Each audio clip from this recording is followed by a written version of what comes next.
Layak Tuhan dipuji,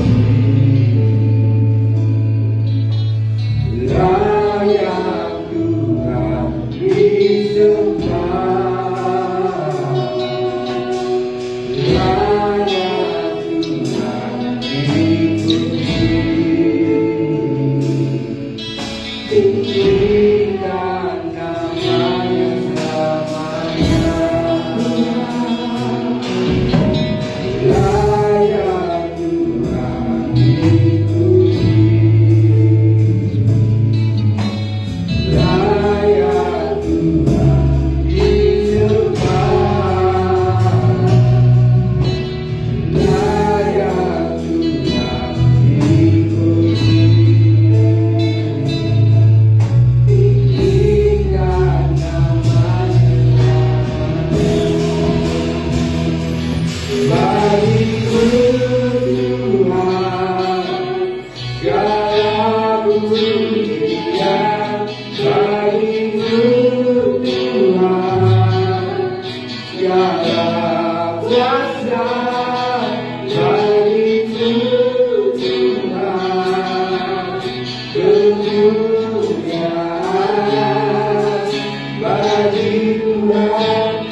Kirikannya siap menerima berkat Tuhan. Ya, diberkatilah yang sudah datang semalam. Ya, imannya sudah diteguhkan dan hari ini juga imannya semakin diteguhkan lagi. Ya, lewat pemberitaan firman Tuhan yang sudah disampaikan tadi malam maupun nanti juga mungkin akan disampaikan kalau memang Roh Kudus bekerja. Ya, satu hal adalah mari jemaat-jemaat di tempat ini ya kita adalah jemaat pilihan Tuhan. Katakan pilihan Tuhan. Ya, dari sekian banyak jemaat ya sudah ditampi oleh Tuhan, sudah diproses oleh Tuhan. Saudaralah menjadi bejana-bejananya Tuhan. Amin. Saudaralah gandum-gandumnya Tuhan. Saudaralah yang akan menjadi emas-emasnya Tuhan. Sekalipun tadi cuaca ya tidak bersahabat, hampir hujan. Saya katakan, aduh bagaimana ini Roh Kudus jemaat yang jauh-jauh ya nanti mereka kehujanan dan kasihan sampai ke gereja kedinginan ya. Saya setiap cuaca mendung itu saya ingat bapaknya Pablo sama Pablo ya. Perjalanan lumayan ya. Saudara doakanlah ya. Satu hal saya ingat dulu Bapak Pablo ini merindukan kalau bisa Tuhan berkati mereka dengan mobil. Haleluya. Ya, supaya kalau kami ibadah tidak kehujanan itu satu mimpi, satu kerinduan, tidak apa-apa. Bermimpi kan gak berdosa ya saudaraku. Meminta kan gak berdosa, amin. Biarlah semuanya tinggal waktunya Tuhan, amin. Ya, semua kan untuk kebaikan, semuanya kan untuk memuliakan Tuhan ya. Itu yang berikutnya adalah tante juga sering mengingatkan kepada yang dikatakan gini, kalau kita sakit kita tidak bisa berbuat apa-apa, tapi kalau kita sehat harus lebih lagi memberi kepada Tuhan ya. Jadi makanya saudaraku, saya nyanyinya nggak mau saya setengah suara, saya harus nyanyinya 100 derajat Celcius biar sorga langsung terbuka, biar hadirat Tuhan itu langsung turun, amin ya. Tidak boleh pelit-pelit sama Tuhan saudaraku. Saya juga sudah pernah dengarkan kesaksian seorang ibu yang ditegur sama Roh Kudus. Dikatakan demikian, kau ini berutang. Ya, berutang apa Roh Kudus? Kau kalau nyanyi di gereja separuh seperti tadi saudara sudah ditegur sama Karis kan ya. Benar saya diingatkan, kau berutang pujian penyembahan. Kau kalau nyanyi di gereja hanya suaramu seperempat saja kau berikan kepadaku, gitu ya. Marah loh, Roh Kudus marah loh. Jadi saya tinggal meneguhkan saja, jangan nanti saudara pikir, oh keras sekali kan. Enggak, semua itu mendatangkan kebaikan. Katakan mendatangkan kebaikan. Ya, tadi untuk diri kita sendiri, bukan untuk orang lain. Kan kita nanti happy kalau kita memberikan kepada Tuhan 100% itu happy loh saudaraku. Tapi kalau 99, ya masih ada komanya itu masih kurang nanti, ya masih ini. Puji Tuhan, sebelum panjang lebar kami serahkan buat hambanya. Berikan kemuliaan bagi Tuhan kita Yesus Kristus. Puji Tuhan, salam bagi kita semuanya. Halo. Ya, semuanya karena kasih karunia Tuhan. Terpuji-pujilah Tuhan kita Yesus Kristus. Semuanya kita ada diawali dengan firman Tuhan. Berbahagialah saudara yang membaca firman Tuhan, yang mendengar firman Tuhan, dan yang menuruti firman Tuhan. Kita diselamatkan karena firman yang diberitakan dan yang kita percayai. Kita diberkati oleh firman. Kita juga dihakimi oleh firman. Kita ditegur oleh firman. Semuanya diawali dengan firman. Semuanya dikerjakan dengan firman, dan semuanya akan di closing juga oleh firman. Langit dan bumi ada diawali dengan firman, dan langit dan bumi ini akan dihukum. Bumi ini akan dihukum, dan bumi yang tua ini akan di closing juga, akan dimusnahkan oleh firman Tuhan. Ya, jadi biarlah kita fokus, kita sepakat, kita datang ke tempat ini untuk menyenangkan hati Yesus melalui pujian dan penyembahan. Yang kedua, kita sepakat, kita ada di sini karena kita mau mentaati firman Tuhan dan mau melakukan firman Tuhan. Dan yang mentaati dan yang melakukan firman Tuhan pasti akan diberkati oleh Tuhan. Kita buka Wahyu pasalnya yang pertama. Wahyu pasalnya yang pertama, kita akan membaca firman Tuhan ini bersama-sama. Ayat yang pertama 2-3. Inilah wahyu Yesus Kristus yang dikaruniakan Allah kepadanya, supaya ditunjukkannya kepada hamba-hambanya apa yang harus segera terjadi. Dan oleh malaikatnya yang diutusnya, ia telah menyatakannya kepada hambanya Yohanes. Yohanes telah bersaksi tentang firman Allah dan tentang kesaksian yang diberikan oleh Yesus Kristus, yaitu segala sesuatu yang telah dilihatnya. Berbahagialah ia yang membacakan dan mereka yang mendengarkan kata-kata nubuat ini, dan yang menuruti apa yang ada tertulis di dalamnya, sebab waktunya sudah dekat. Ya, puji Tuhan, ini adalah wahyu Yesus Kristus yang dikaruniakan Allah Bapa kepada Tuhan Yesus, dan Tuhan Yesus menunjukkan kepada hamba-hambanya. Ini hierarki firman Tuhan diturunkan ke bumi. Ya, inilah wahyu Yesus Kristus. Makanya diberkatilah saudara yang takut, hormat, mengasihi dan menghargai firman Tuhan. Ya, inilah wahyu Yesus Kristus yang dikaruniakan Allah Bapa kepada Yesus Kristus anaknya. Dialah sang firman itu, supaya ditunjukkan Yesus kepada hamba-hambanya apa yang harus segera terjadi. Semua yang terjadi di bumi itu Tuhan pasti akan nyatakan dulu kepada hamba-hambanya. Dan oleh malaikatnya yang diutusnya, ia telah menyatakannya kepada hambanya Yohanes. Jadi ciri hamba Tuhan, ciri pelayan Tuhan yang benar adalah dia menyampaikan firman Allah. Dia menyampaikan kesaksian firman Allah. Dia menyampaikan pesan yang dia dapat dari Tuhan Yesus Kristus untuk disampaikan kepada jemaat yang dikasihi oleh Tuhan. Kalau ini kan kepada dunia. Hambanya Yohanes yang rasul-rasul yang lain sudah mati, dialah murid yang dikasihi Yesus, yang masih tetap hidup. Ya, kalau ada yang menyangkal, ada yang mengkhianat, dia ini yang mengasihi Yesus. Jadi Tuhan Yesus yang kasih tahu sama dia, kau tahu nggak nanti siapa yang akan mengkhianati aku? Kawanmu itu loh, si itu. Hanya dia yang tahu. Ya, dia ini sudah dihukum mati, martir ya, dihukum mati. Karena sudah dibunuh nggak mati, Makanya dia dibuang ke pulau Patmos. Kenapa dia masih hidup? Karena pekerjaannya belum selesai, sekalipun dia sudah dibunuh.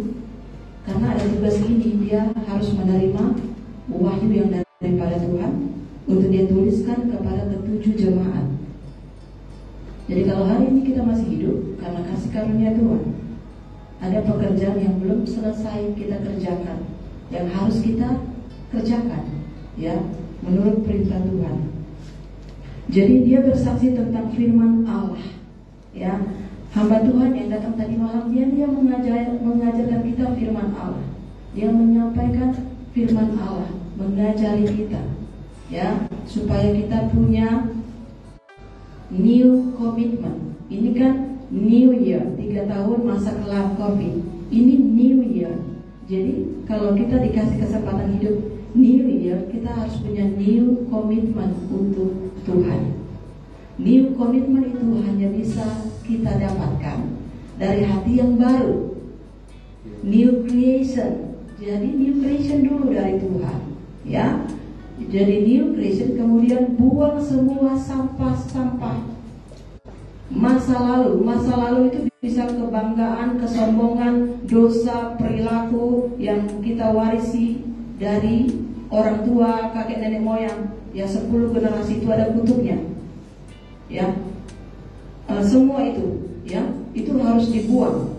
Dosa-dosa kesalahan harus dibuang, ya, supaya kita punya new heart.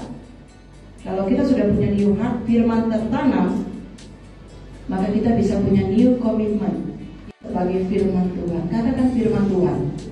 Ya, di sini dikatakan berbahagialah ia yang membacakan. Hari ini saya membacakan. Kenapa saya suruh setiap kali membaca firman kita sama-sama? Karena yang membacakan firman itu diberkati. Katakan diberkati. Diberkati. Ya. Jadi yang berbahagia, blessed, bahasa Inggrisnya blessed. Yang berbahagia, yang diberkati adalah yang pertama yang membacakan firman Tuhan. Yang kedua yang mendengarkan kata-kata firman Tuhan, kata-kata nubuat ini. Yang ketiga yang menuruti firman Tuhan, apa yang tertulis di dalam kitab ini. Jadi 3 ya, dia nggak bisa pisah-pisah saudara. Satu yang membacakan, yang kedua waktu saudara baca saudara dengarkan. Waktu saya baca saya dengar. Ya teruslah baca sampai hafal, ingat dan masuk ke dalam hati. Anak sekolah seperti itu, pelajaran itu seperti itu, tapi tidak ada kuasanya.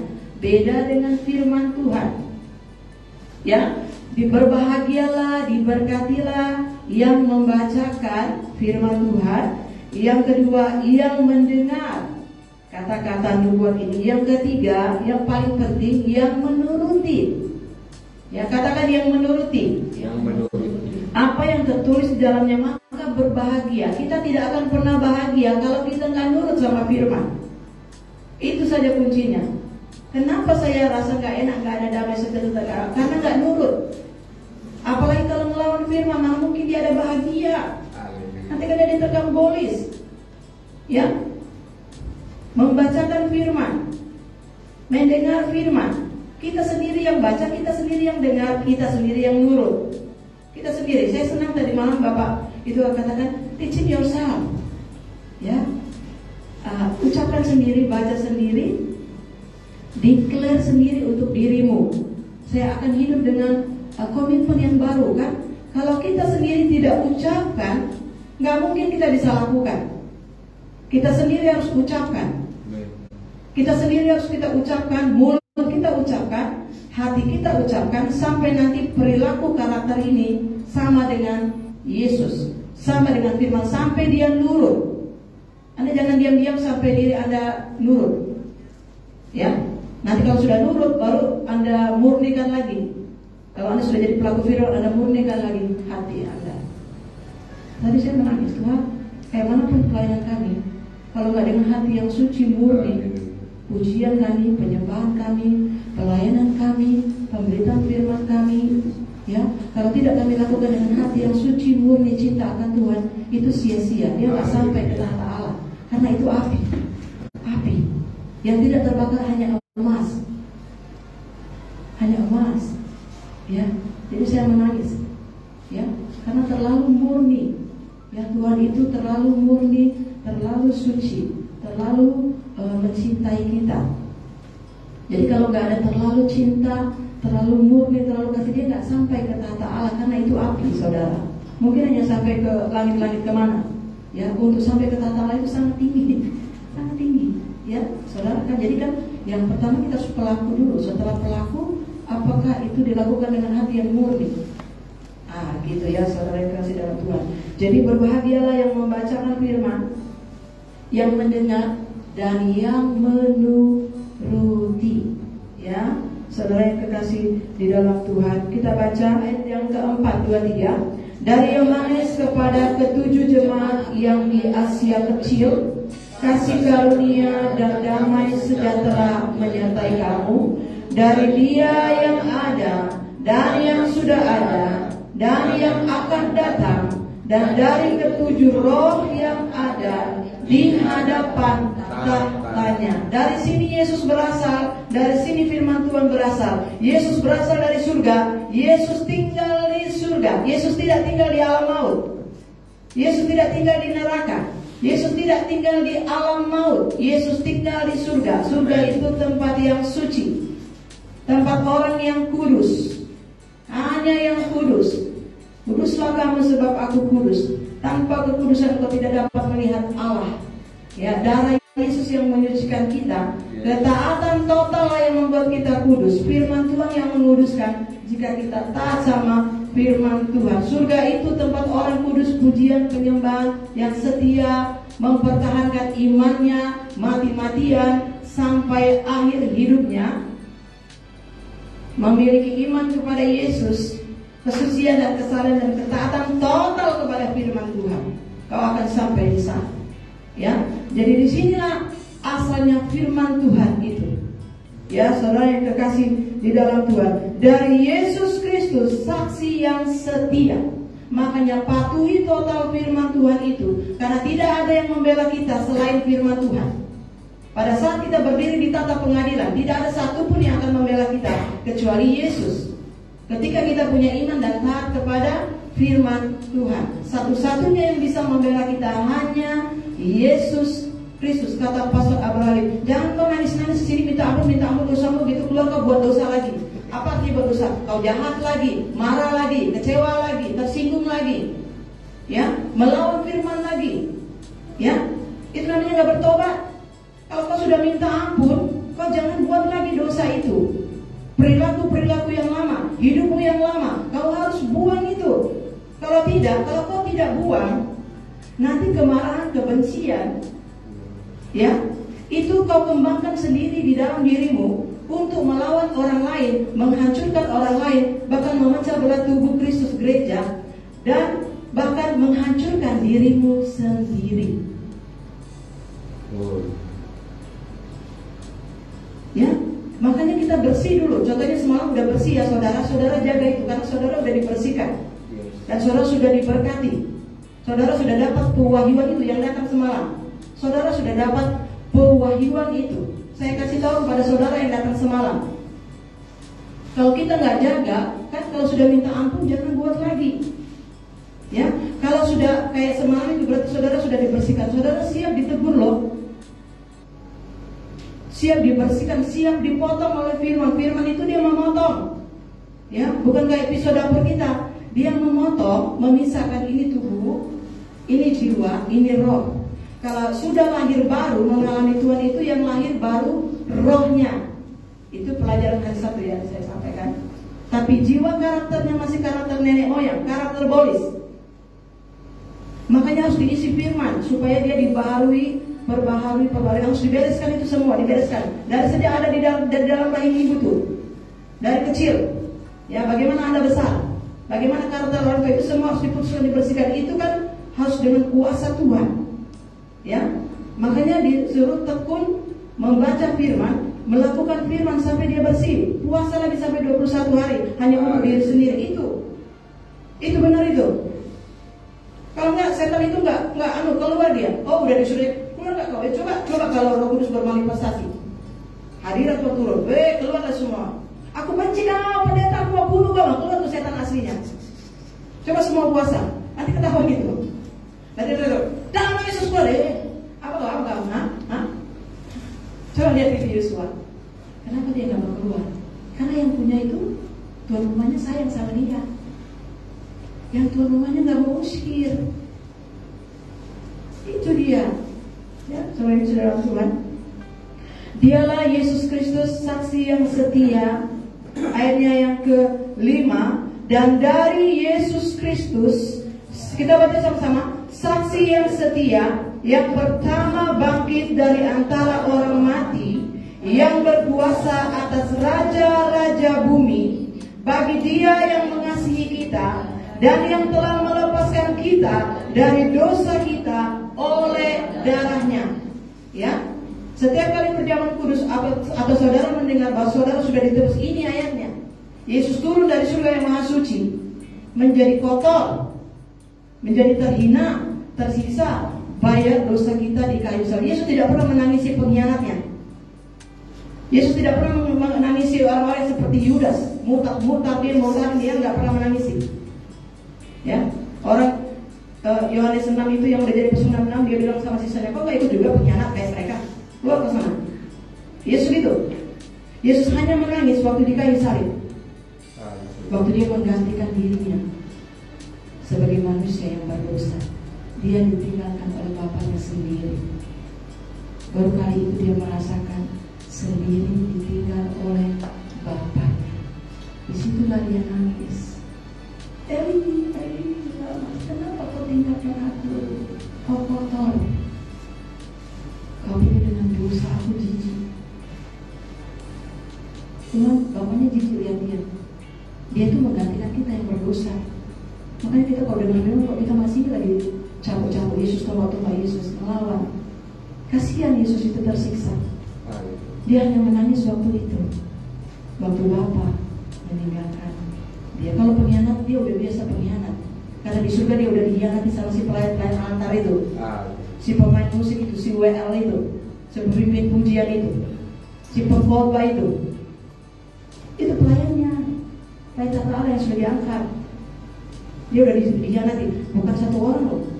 Satu orang yang sombong, dia mengkhianati, dia ajak satu kumpulan. Seluruh malaikat dia ajak, tidak mau, dia ajak sepertiga. Kalau malaikatnya 1 triliun, berapa yang mengkhianati Yesus? Berapa miliar? Coba kau hitung. Apalagi cuma Yudas seorang. Udah biasa dia dikhianati. Dia nangis kan? Enggak, langsung dibuang kok ke neraka. Kapan dia nangis? Waktu dia ditinggal oleh Bapa. Kapan dia nangis? Ini Yesus ini. Waktu dia lihat Yerusalem, udah berkali-kali mengirim hambaku. Kenapa kalian tidak jujur? Udah kuajari kalian. Udah berapa banyak hamba Tuhan berkhotbah untuk kalian di Yerusalem. Aku mempunyai satu kerinduan, mengumpulkan anak-anak seperti anak-anak ayam di kuburan, supaya kalian nanti kalau mati bersama aku di surga. Bukan Nabi-Nabi itu kalian lawan, kalian bunuh, itu aja kerja kalian ular ludah. Keturunanmu pun kayak gitu juga, melawan firman. Makanya dia nangis untuk kota Yerusalem. Kapan lagi Yesus nangis? Waktu dia berlutut berdoa, keluar peluru darah, karena dia sebentar lagi akan dicambuk-cambuk, disiksa-siksa, ditelanjangi, disiksa-siksa, dicambuk. Satu cambuk itu ujungnya paku-paku akan mencambuk tubuhnya itu. Ya, saudara rasakan siksaan itu. Ya. Dia pakai tersinggung gak saudara? Pakai tersinggung gak sakit hati gak waktu itu? Coba kalau digituin. Dia ada pakai tersinggung sakit hati? Kan kasihnya luar biasa. Kalau memang kau udah selamat, kata Pak Destin, jadilah kau hamba Kristus. Ya, itu dia nangis waktu dia berlutut, keluar peluru darah. Bagaimana dia mau mengalahkan? Jangan, aku gak mau Bapak, aku gak sanggup. Tapi bukan kehendakku, kehendakmu. Kan di situ dia nangis, aku mau mati rasanya. Ya, untuk dia datang ke bumi hanya untuk itu, gak ada yang lain. Ya, untuk menyelamatkan kita. Saudara tahu Itu sungguh sangat siksa loh, keselamatan itu yang Yesus bayar. Ya, makanya kalau nggak sungguh-sungguh, kalau nggak model kayak Karisna tadi itu, ya tetap rohani kita. Nggak bisa rohani. Ya, ayo berlatih supaya jadi manusia rohani. Yesus saksi yang setia. Dia saksi yang setia. Yang pertama bangkit, ya, dia itu berkuasa atas raja-raja bumi ini. Dia berkuasa atas raja-raja di bumi ini. Ya, raja-raja aja ada di bawah kakinya. Kita bukan raja, janganlah kita sombong sama firman sayang. Raja-raja itu bisa malaikat-malaikat, pangeran-pangeran, raja-raja yang statusnya raja, ya, pangeran-pangeran malaikat, baik malaikat yang taat maupun malaikat-malaikat yang sudah tidak taat, itu dia ada pangkat-pangkatnya. Pangkat satu neraka bagian mana, benua mana, negara mana. Itu raja-raja itu di alam roh. Ada juga raja-raja alam fisik bumi ini. Yesus berkuasa atas raja-raja. Maka kalau domba, dia menghasilkan domba, menghasilkan bulu, daging kepada gembalanya, dan ada anak domba. Ya, kalau mau pelihara singa, ular, kecepatan saya sekali besar sekali keluar api, woi, dia sedang di belakang langsung patok, dia mau patok. Kalau domba menghasilkan domba, yang firman adalah firman. Yesus nggak munafik.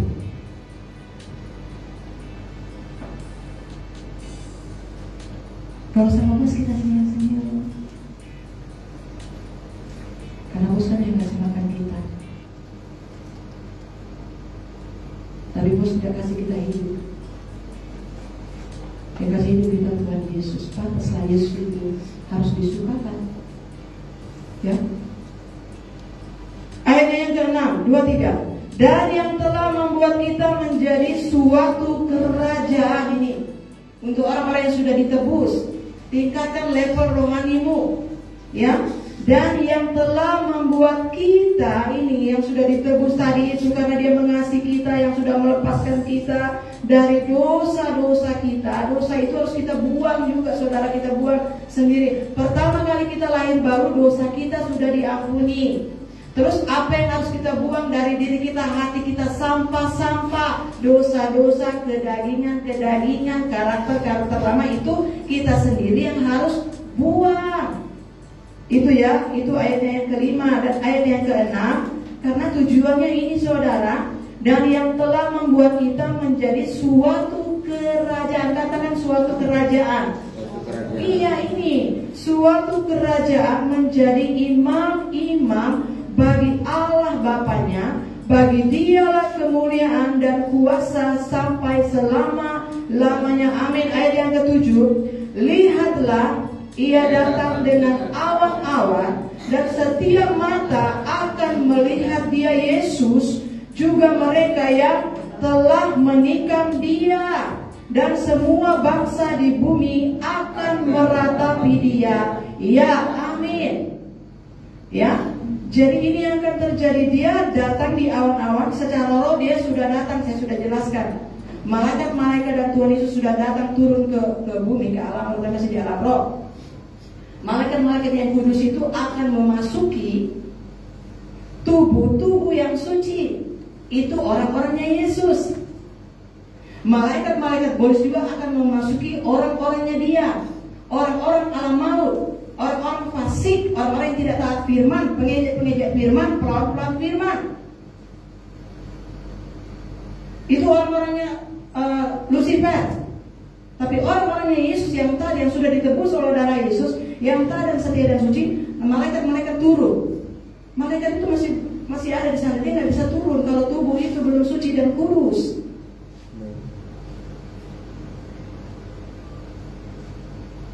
Semua bangsa akan meratapi Dia. Bahkan yang menikam Dia juga akan melihat. Yang menikam itu 2000 tahun yang lalu, siapa yang menikam Yesus? Dari belakang, muridnya sendiri, Yudas. Orang-orang Romawi. Siapa yang nikam Yesus? Di Yohanes 1 ayat 11, orang-orang yang tahu firman tapi melawan firman, itu dia nikam Yesus. Nanti kau lihat Yesus. Mau dari zaman sekarang maupun sampai zaman 1000, 2000 tahun ke belakang, semua akan lihat Yesus.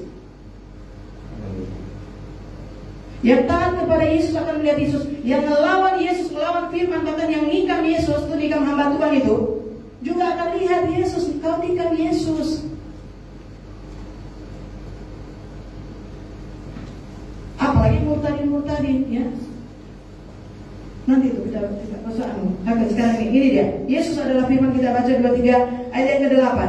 Aku adalah Alfa dan Omega, firman Tuhan Allah, yang ada dan yang sudah ada dan yang akan datang, yang maha kuasa. Inilah dia. Aku, kata Yesus, aku adalah Alfa dan Omega, yang awal dan yang akhir. Akulah yang mengawali surga, bumi ini, bawah bumi. Aku yang ciptakan surga, aku yang ciptakan bumi, aku yang ciptakan neraka. Untuk simbolis, bukan untuk manusia aku ciptakan neraka. Akulah Alfa, akulah firman, akulah Alfa dan Omega. Akulah firman Tuhan Allah, yang ada, yang sudah ada, dan yang akan datang. Akulah firman yang maha kuasa. Dialah Yesus yang kita beritakan. Jadi Yesus yang ada di dalam kita bukan Yesus sembarangan. Makanya Yesus apa yang ada di dalam orang-orang? Yesus asli atau Yesus palsu? Ada Yesus asli, ada Yesus palsu. Anak-anak pun yang baca firman akan tahu. Tidak usah diajarin orang lain. Saudara bisa tahu. Lihat orang dari buahnya. Tangga. Setengah 6 datang, ya datang. Jam 6 sudah datang, ya jam 6 datang. Semalam yang disuruh ngepel lantai, dia dari buahnya. Nurut gak dia? Nurut.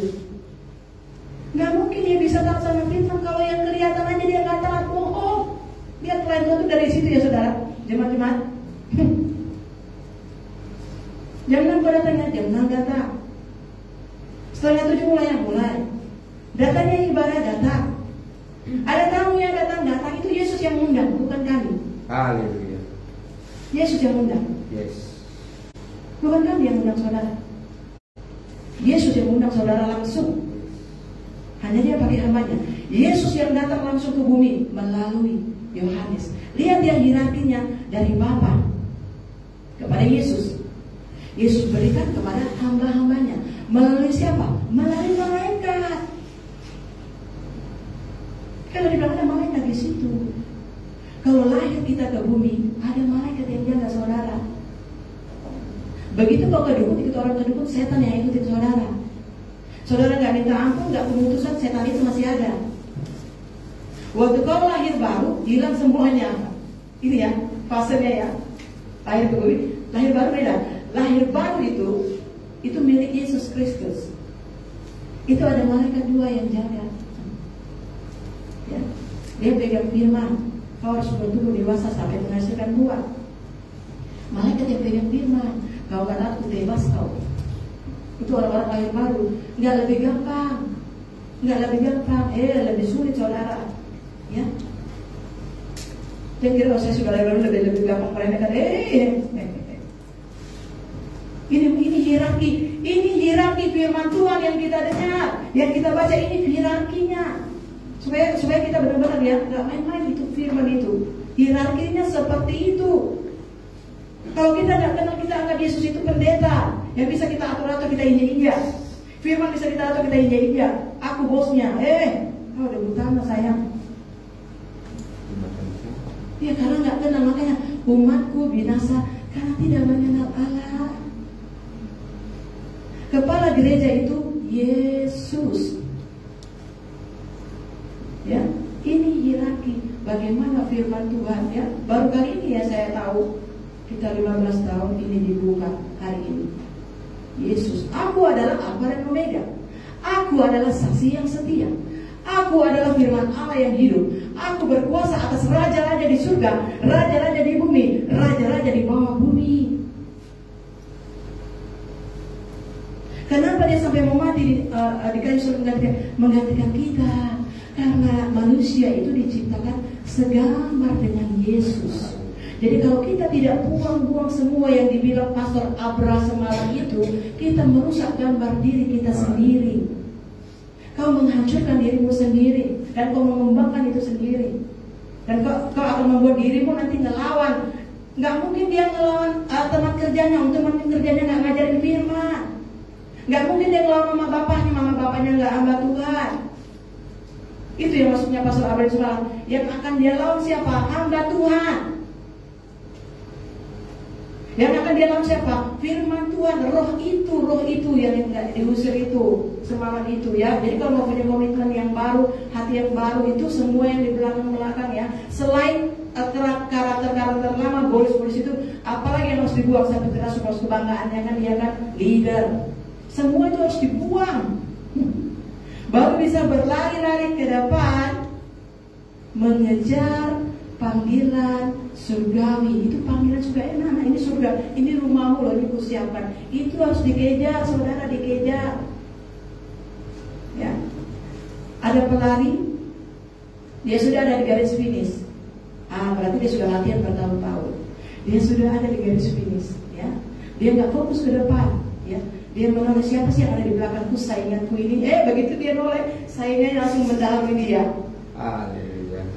Ya, itu nggak fokus. Jadi hilanglah dia medali emasnya. Dia udah latihan capek-capek pelayanan setengah mati. Dia lihat mundur ke belakang, kalah dia. Ya, padahal dia sudah lama ibadah, dia sudah lama pelayan, dia ketinggalan. Jari yang di belakang dia yang maju duluan mencapai garis akhir. Jadi yang di samping dia yang dapat medali emas. Yang kita kejar saudara medali emas. Makanya firman Tuhannya emas. Karena saudara ini bukan orang KW-KW. Engkau dibeli dengan darah yang mahal. Engkau bukan murahan. Darah Yesus itu loh maksudnya. Ya. Jadi inilah firman Tuhan. Ya, kita akan baca ayatnya. Inilah Yesus sang firman Tuhan. Ayat yang ke-12 kita baca bersama-sama. 2-3. Lalu aku berpaling untuk melihat suara yang berbicara kepadaku. Dan setelah aku berpaling, tampaklah kepadaku 7 kaki dia dari emas. 13.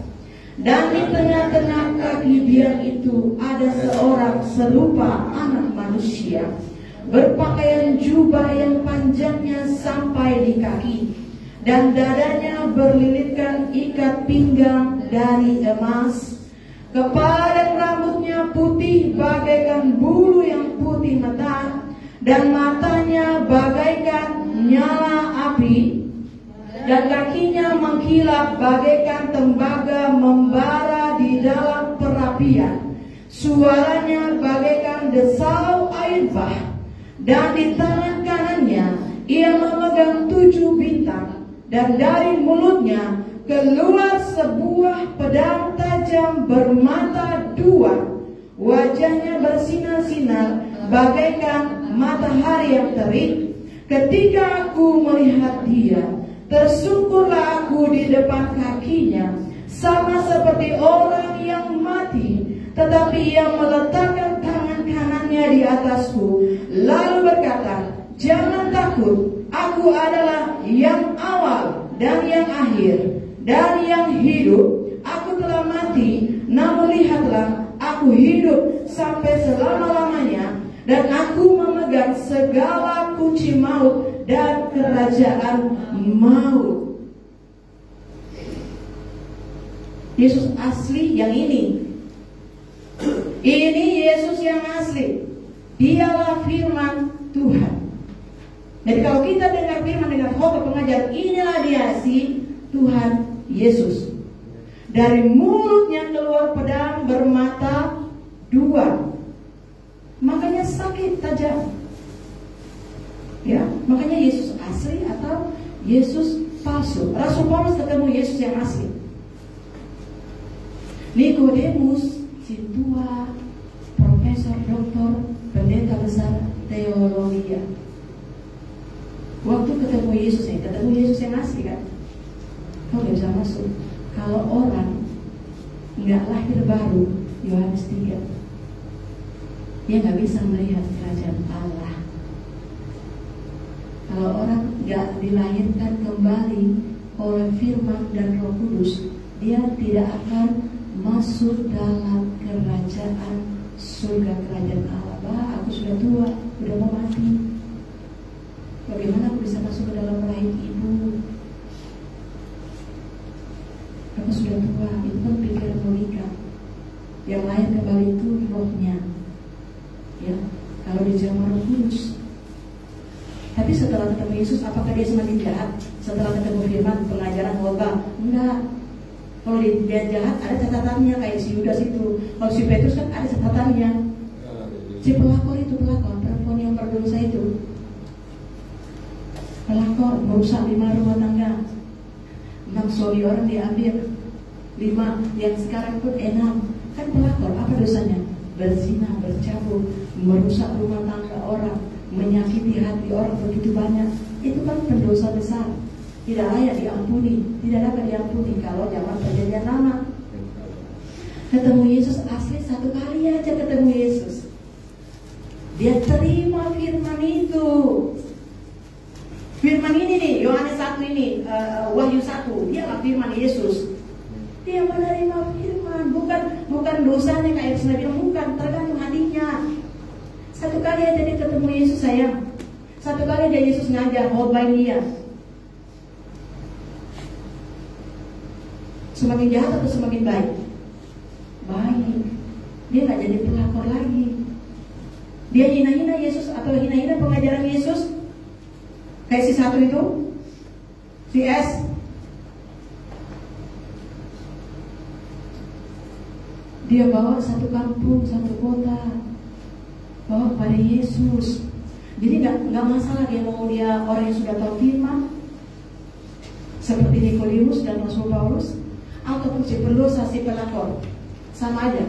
Asalkan ketemu Yesus yang asli, langsung berubah. Dia bawa jiwa 1 kampung, 1 kota. Makanya saya doakan ibu menginjil ya. Siapa tahu nanti ketemu pelakor, bukan lihat pelakornya. Kalau di hatinya baik, dia bawa 1 kampungnya. Apalagi kalau pelakornya orang kaya, dia bawa 1 kampung. Termasuk mungkin suami-suami yang pernah diambil, yang dibawa kepada Yesus. Dan semua yang dia bawa itu percaya Yesus Kristus Tuhan dan Juru Selamat. Mereka percaya Yesus adalah Mesias. 1 kota dimenangkan oleh si pelakor karena sudah ketemu Yesus yang asli. Dialah firman Tuhan. Dari mulutnya keluar pedang firman Tuhan itu, pedang yang bermata 2. Ya, saudara yang kekasih di dalam Tuhan, mari kita buka firman Tuhan. Yohanes 3. Yohanes 3. So, si Bobo baca Yohanes 3 ayat 36.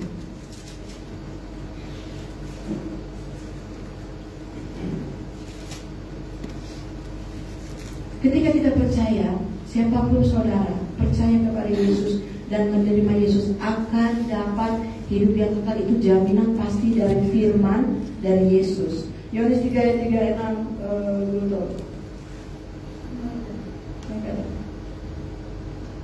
Pokok 6.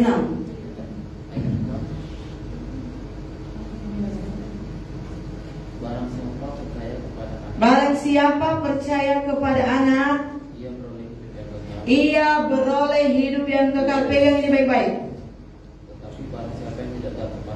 Tetapi barang siapa yang tidak taat kepada anak, kepada firman Tuhan, ia tidak akan melihat hidup, melainkan murka Allah tetap ada di atasnya. Barang siapa percaya kepada Yesus, Yohanes 3 ayat 16, ia akan beroleh hidup yang kekal. Pegang ini baik-baik, ya. Barang siapa tidak taat kepada anak, kepada firman, sang firman adalah Yesus, saudara. Dan saya sudah baca siapa dia firman yang ada di Wahyu pasalnya yang pertama tadi, yang berkuasa atas alam maut, Yesus yang pegang kunci maut, kunci-kunci kerajaan maut. Itu Yesus sang firman. Kenapa masih hidup? Karena hamba Tuhan berdoa untuk jemaat. Kenapa masih hidup kita? Yesus yang pegang kunci kerajaan maut, asalkan tetap ada di dalam pengembalaan. Ya, jujur-jujurnya gue ya, yang penting ada baiknya, mungkin masih ya, tapi terus harus taat, saudara. Ya. Tidak bisa dengan kasih, saudara.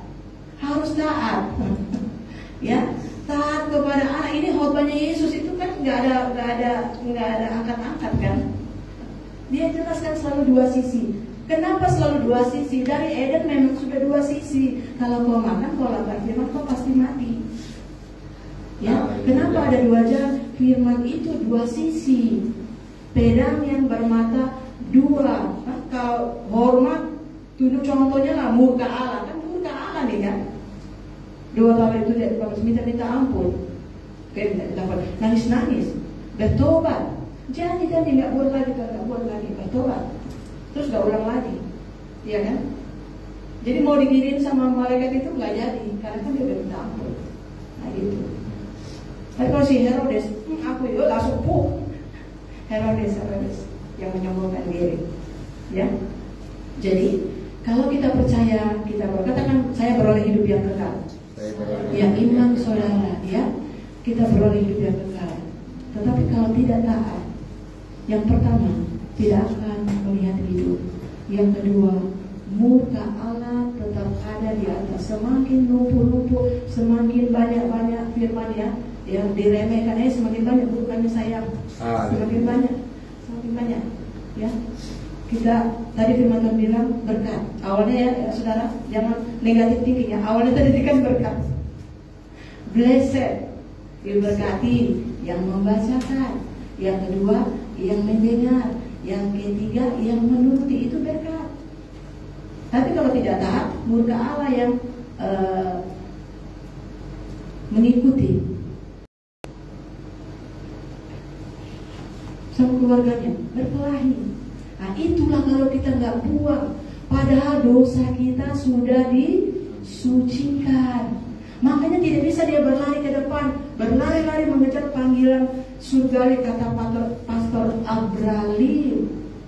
Ya, kalau kita sudah diselamatkan, semuanya harus berlomba-lomba, fokus ke depan, fokus kepada surga, fokus kepada panggilan surgawi, fokus kepada hadiah medali yang sudah Tuhan siapkan. Saya kembali lagi kepada firman. Mari kita buka firman Tuhan adalah pedang yang bermata dua.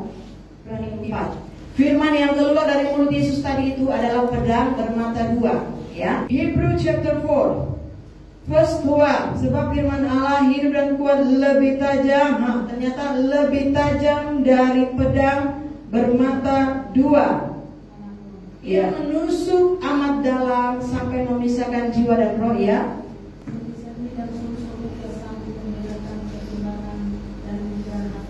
Yes.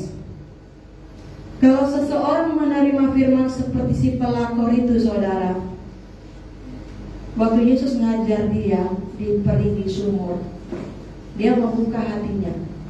Firman itu masuk dari telinga jasmani, telinga rohani, ke otaknya, ke manusia jiwanya, manusia rohnya, ke hatinya. Karena dia menerima firman, dia tanah hati yang baik. Orang kalau dia menerima firman, artinya dia mengizinkan firman itu membongkar segala dosa, kebusukan yang ada di dalam dirinya. Ini si pelakor ini. Panggillah suamimu. Nggak ada suami Tuhan. Oh iya, karena sekarang juga bukan suamimu, astaga. Kan gitu kan?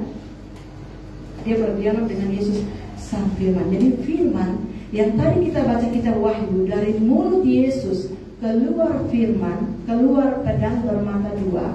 Tapi kalau firman Tuhan itu lebih tajam daripada pedang bermata dua manapun, ya. Firman Allah ternyata lebih tajam dari pedang manapun. Firman Allah itu dahsyat, hidup, kuat, tajam. Kalau orang menerima firman, ya ini dia terjadi.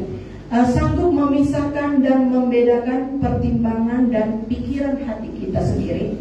Firman Allah sangat berguna untuk memberi kehidupan, ya, menyegarkan jiwa kita, dan memberikan kekuatan baru kepada yang lemah, letih, berbeban berat, dan putus asa. Firman Allah sangat tajam, ya, untuk memotong dan memisahkan segala sesuatu yang najis dan yang kudus. Ini hanya bisa dilakukan oleh firman karena dia memang tajam, pisau pedang, bukan pisau, pedang yang tajam. Dan lebih tajam daripada pedang bermata dua manapun, mampu menembus pikiran dan hati sanubari. Ini firman. Sehingga orang yang buka hati dan menerima firman itu dapat membedakan apakah pikiran saya ini benar atau salah. Firman Allah sangat dahsyat dan berkuasa atas segala sesuatu. Tidak ada sesuatu apapun yang dapat kita sembunyikan dari hadapan Tuhan Sang Firman. Gak ada. Sebagai orang percaya kita harus bangga karena memiliki senjata yang lebih dahsyat dari senjata manapun, termasuk pedang bermata dua.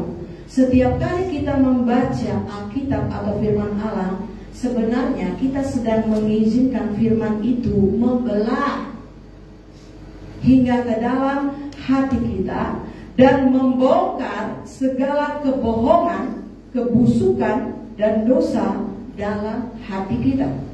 Kita harus membaca firman Tuhan setiap hari sehingga hidup kita senantiasa dibersihkan dan dikuduskan, dan hidup kita menjadi berkenan di hadapannya. Inilah firman Tuhan. Jadi kalau ada sesuatu yang tidak sama dengan firman, saudara, kita kembali lagi kepada firman. Semuanya tergantung hati. Hati itu ada 4 jenis. Ada tanah hati yang baik. Cornelius, tanah hati yang baik. Nikodemus, tanah hati yang baik. Si pelakon pezina ini, tanah hati yang baik. Rasul Paulus yang jahat ini, udah nyiksa orang ini juga punya tanah hati yang baik. Ya, tergantung. Ada tanah hati pinggiran jalan, ada tanah hati batu, ada tanah hati semak duri. Dulu domba, aku kenal kaunya. Kau domba dulunya kau, badan hatinya kau dulu waktu miskin, masih bermelarat. Dombanya kau kuliah, ku kenalnya kau.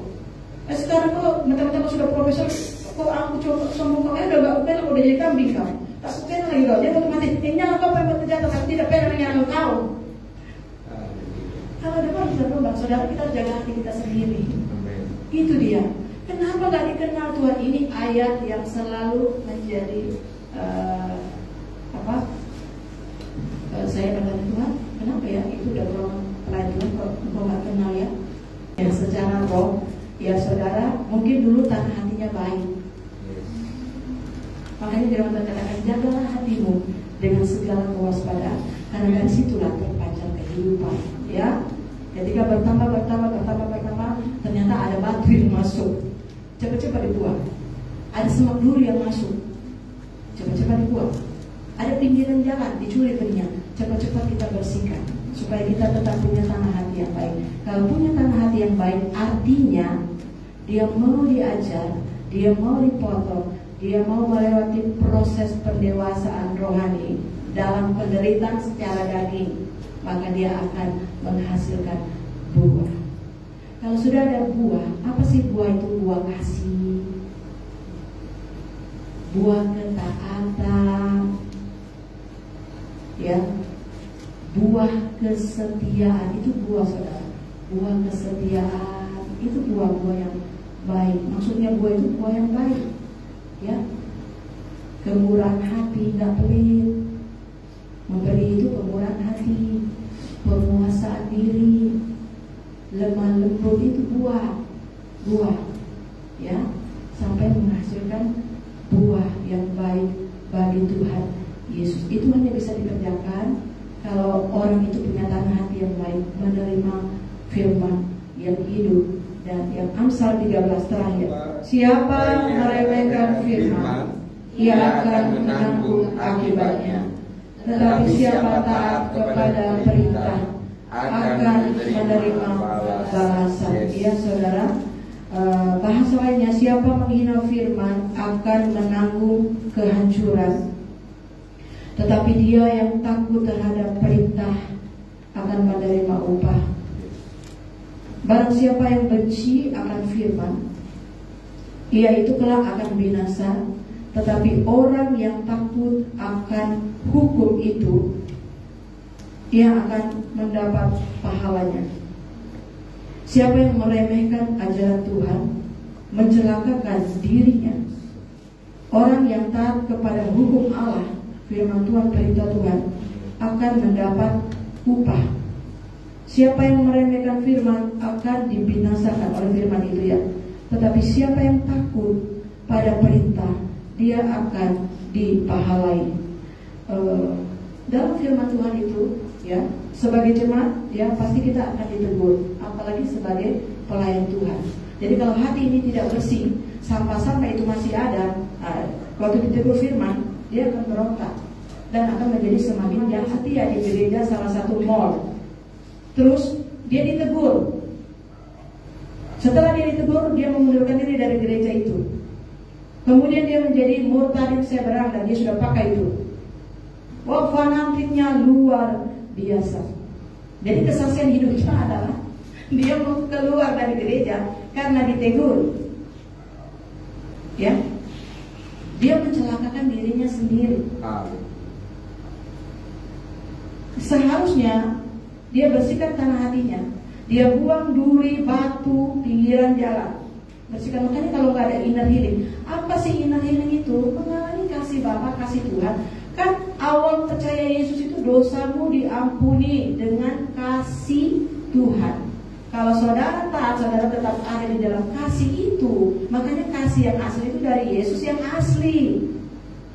Dari Yesus yang asli yang ada di dalam kita. Sudah dikasih kuasa. Firman itu berkuasa mengalahkan. Kan hanya karena ditegur.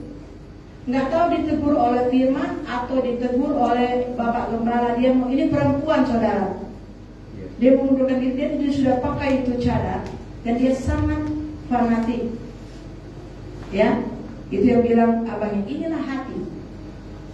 Ya, hati yang tidak menerima firman Tuhan. Dia mencelakakan dirinya sendiri. Kalau mati kan otomatis kan tempatnya VIP, neraka. Kalau belum percaya Yesus, sumur api. Kalau udah tahu firman, tidak taat, binasa jiwanya, bukan sumur api, lautan api, lebih parah karena udah tahu firman Tuhan.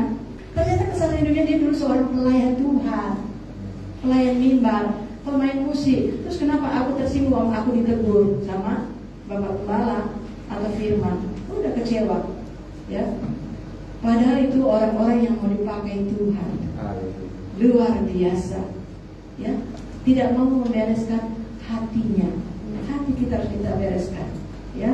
Firman yang membersihkan, ya. Semuanya itu hanya bisa dikerjakan oleh firman Tuhan. Darah Yesus yang menyucikan kita. Diberkatilah saudara yang mendengar, diberkatilah saudara yang membaca firman, yang mendengar dan yang melakukan. Barang siapa percaya akan mendapat hidup yang kekal. Barang siapa yang tidak taat kepada firman dan anak, dia tidak akan melihat hidup, tetapi murka Allah tetap ada di atasnya.